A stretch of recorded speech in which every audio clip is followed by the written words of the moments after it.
Subscribe कीजिए royal teacher को education संबंधी न्यूज़ तुरंत पाने के लिए। जी हाँ साथियों, जैसा कि आप सभी जानते हैं कि कोई भी कर्मचारी, राज्य कर्मचारी जब सेवानिवृत्त होता है तो उसको ग्रेजुएटी की राशि प्रदान की जाती है। ग्रेजुएटी की राशि के साथ साथ उनके खाते में जितनी पीएल है, अधिकतम है वो 300 पीएल का आदेश कर रखा है, यानी नियम है 300 पीएल वो अपने खाते में रख सकते हैं, तो उनका नगद भुगतान प्राप्त कर सकते हैं 300 पीएल का, अर्थात उपार्जित अवकाश का। लेकिन इसी के संबंध में एक बहुत ही महत्वपूर्ण स्पष्टीकरण ऑर्डर जारी किया गया है, जो आप सभी के लिए जानना अति आवश्यक है।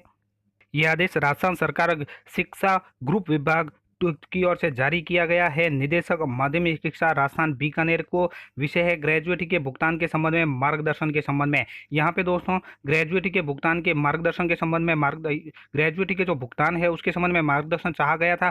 साथ ही इसके साथ साथ उन्होंने एक और मार्गदर्शन दिया है पीएल के संबंध में, यानी उपार्जित अवकाश के संबंध में। दोनों की बात करेंगे तो बहुत ही मोस्ट इम्पोर्टेंट यहाँ पे है, हम बात करेंगे पहले पीएल यानी उपार्जित अवकाश के संबंध में।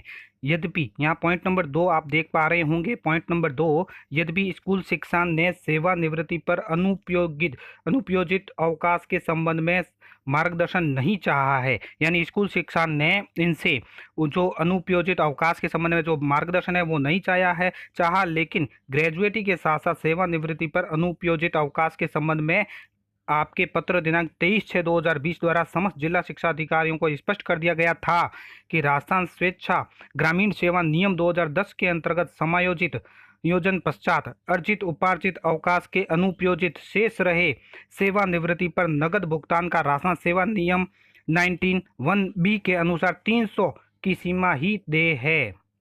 अर्थात दोस्तों आप सभी जानते हैं कि उपार्जित अवकाश हमें देय होता है 91(b) के तहत, तो उसकी राजस्थान सेवा नियम के अनुसार 300 दिवस की सीमा ही है। अतः समायोजन पूर्व अनुपयोजित अवकाश, जो अनुपयोजित है अवकाश है सेवानिवृत्ति पर अनुपयोजित अवकाश का शेष मिलाकर 300 की सीमा में ही भुगतान किया जावे।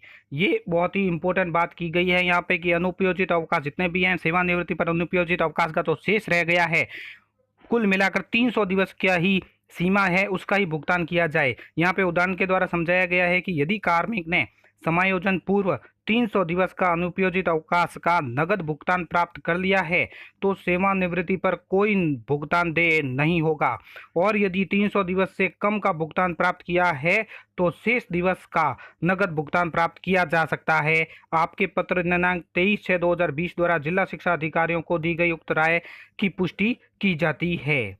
अर्थात कुल मिलाकर कार्मिक को अब 300 पीएल ही देय है। अगर वो कार्मिक 300 पीएल अगर 300 में से जितनी उठा लेता है उसके बाद सेवानिवृत्ति पर जितनी शेष रहती है उसी का ही भुगतान किया जाएगा, क्योंकि दोस्तों यहाँ पे स्पष्ट किया गया है टोटल 300 ही उसको देय है। इस लाइन को आप अच्छी तरह से समझें कि यदि कार्मिक ने समायोजन पूर्व 300 दिवस का अनुपयोगी अवकाश नगद भुगतान प्राप्त कर लिया है तो सेवानिवृत्ति पर कोई भुगतान देय नहीं होगा, यानी उन्होंने 300 पीएल उठा ली है तो कोई भुगतान उसको देय नहीं होगा। और यदि 300 से कम भुगतान प्राप्त किया है, 300 पीएल से कम आपने उठाई है तो शेष जितनी पीएल आपके खाते में होगी उसी का भुगतान किया जा सकेगा। साथ ही इसी के संबंध में बात करें ग्रेजुएटी के संबंध में, तो यहाँ बताया गया है कि राजस्थान सेवा नियम 2010 के नियम 5(x) के अंतर्गत अनुदानित संस्था में की गई सेवा ग्रेजुएटी भुगतान संबंधी सम्मिलित नहीं होगी। यह कर्मचारी ग्रेजुएटी का भुगतान संबंधी संस्था से प्राप्त करने के हेतु स्वतंत्र है। राजस्थान सेवा नियम ग्रामीण सेवा नियम 2010 के नियम 5(x) के अंतर्गत राज्य सेवा में समायोजित कार्मिक पर अंशदायी पेंशन नियम 2005 लागू है। इन नियमों के अंतर्गत पूर्व में ग्रेजुएटी का प्रावधान नहीं था, परंतु वित्त विभाग के मेमोरेंडम दिनांक 2017 द्वारा दिनांक 1/1/2004 से एनपीएस के अंतर्गत आने वाले सभी कार्मिकों को ग्रेजुएटी दिए जाने की स्वीकृति सेवा नियम 1996 नियम 55 के अंतर्गत दी गई है। इसी प्रकार इन संस्थानों में कार्यरत कार्मिक संबंधित संस्थानों में उपरोक्त अनुसार ग्रेजुएटी का लाभ प्राप्त करने हेतु स्वतंत्र है। यदि संबंधित कार्मिक द्वारा कुल सेवा अवधि के लिए 16(1)(2) माह की परिलब्धियों अथवा ग्रेजुएटी राशि जो नियमानुसार अनुज्ञेय है, जो 31/12/2016 तक 10 लाख के पश्चात 20 लाख तक की सीमा में जो भी कम हो ने प्राप्त कर ली है तो ग्रेजुएटी पेटे से कोई राशि देय नहीं होगी। पूर्व में की गई समस्त सेवा के लिए मासिक परिलब्धियों के 16.5 गुणा यानी 16.5 गुणा से कम अथवा ग्रेजुएटी की राशि जो अनुज्ञेय है 10 लाख के पश्चात 20 लाख की राशि में जो भी कम राशि प्राप्त की है तो सिर्फ अंतर राशि ही देय होगी।